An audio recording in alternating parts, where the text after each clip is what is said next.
Now then, this is a subject which many people will have some recognition of, allergies. Do you have any allergies, Ian? I'm quite lucky, Lisa, to be fair. I don't really, but I have noticed as I've got older, if I have certain types of seafood, maybe squid, you know, that rubbery kind of seafood, I go all purple, or my hands go purple, and I feel a bit funny, so not great. That's rather peculiar. It's making me feel a bit peculiar. And lots of people aren't so lucky to just suffer with purple extremities like Ian. And often pinpointing what's causing an allergic reaction can be tricky, and more people are turning to home self-testing kits to try and find out what's wrong. Yeah, well, they're often a good indication if you have a reaction to things like gluten and dairy, but are they really a good alternative to a visit to your GP? Amrit Birdi's been trying to find out.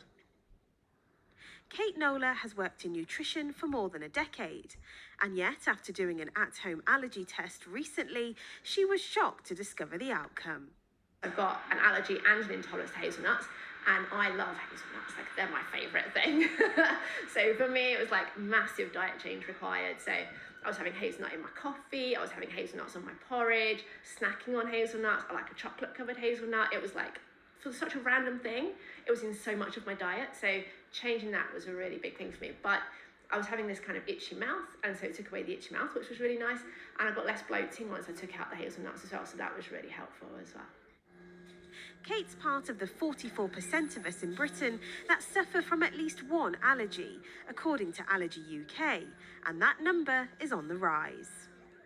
I'm about to do an at-home allergy test, which will test my blood for 38 of the most common allergies.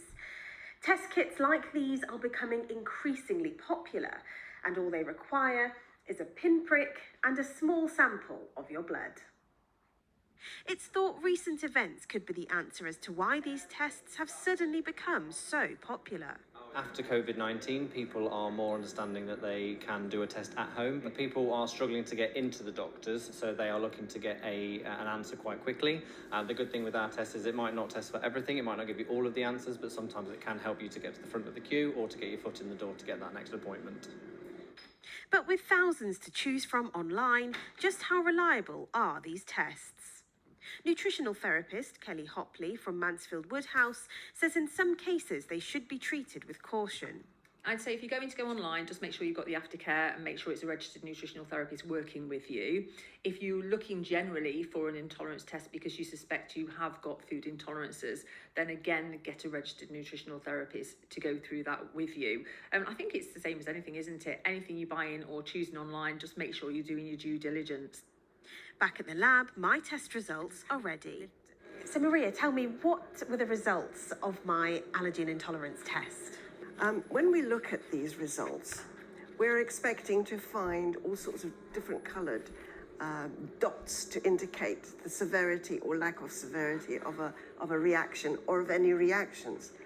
But in your case, everything looks as though you don't have any reactions at all because it's all blank. Well, it was good news for me, but Allergy UK advises anyone seeking an allergy diagnosis to consult a clinician like a GP who can refer the most appropriate clinical pathway or an allergy specialist. They say diagnosing an allergy can be complex, and waiting for a doctor's appointment is the safest thing to do. Amrit Birdi, ITV News.